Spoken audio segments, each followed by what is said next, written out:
Vagina pleasure का source नहीं है.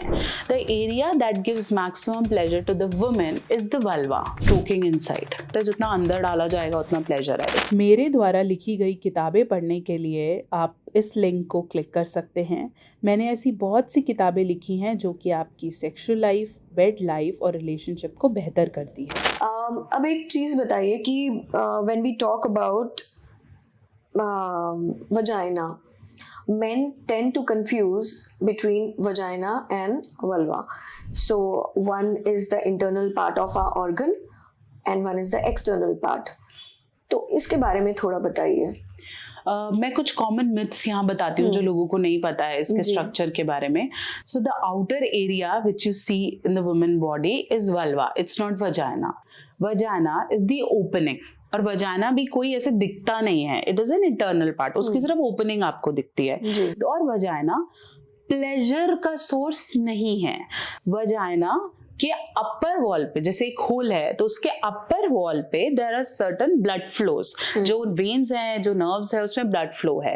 And ultimately when you hit that area in the hole that gives pleasure. But ये resonate नहीं करता आपके इरोटिज्म से, या ये रेजोनेट नहीं करता प्लेजर से.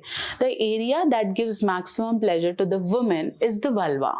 Vulva, clitoris, that little segment in the vulva, plus the upper part of the vagina has maximum nerve endings.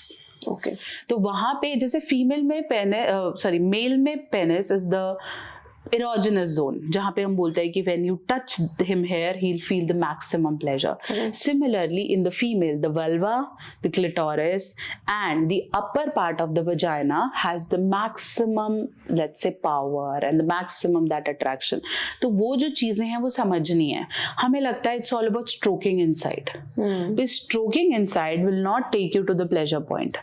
Stroking inside will only hit the wall of vagina. जैसे एक wall को आप touch कर रहे हो और आदमी को लगता है जितना अंदर डाला जाएगा उतना प्लेजर है. It's not like that. It's just wall. If you hit that wall very strongly, female will start feeling pain.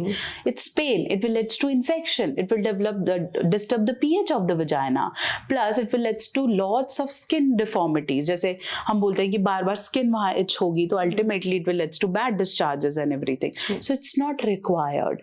The timely movement is important, the humping is important, the right technique is important. इसलिए जो आपने size की बात की थी, according to the science studies, the average size of a Indian male penis has to be erected 4 inches and above.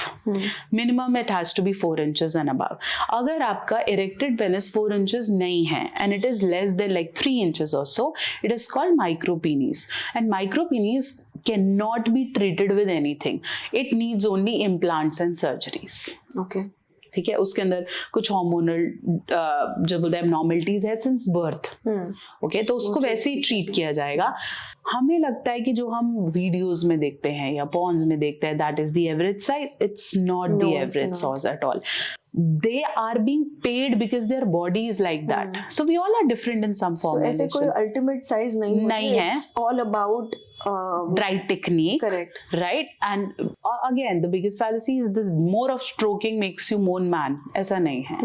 If you know the right technique, including foreplay at the regular intervals, you're good to go.